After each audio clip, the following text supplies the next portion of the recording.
How to change match time in eFootball. Hello everybody, welcome back. If you're wondering how you can do that, you may follow the step. So first thing you can do is just go ahead and access the eFootball application and just go ahead and start up a match. Just go ahead and look out for a match and you have the match you prefer, for example, trial match. So just go ahead and select up a match first, a mode of a match, and you can select up your home team and just go ahead and create up a team for yourself.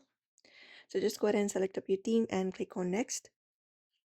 And once that is done, your player should be created. So the next step you need to do is look for this gear icon in the left side corner of your screen.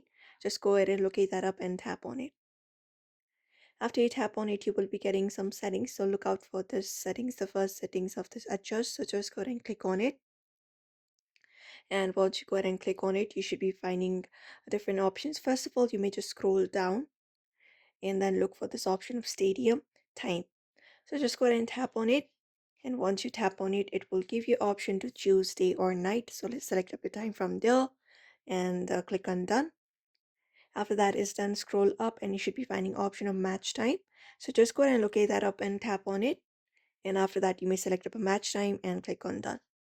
So this is it. You may also follow up the same process if you want to change your match time on eFootball. So I hope this video was helpful. Give it a thumbs up and subscribe for more tips and tutorials, and we will see you in another video.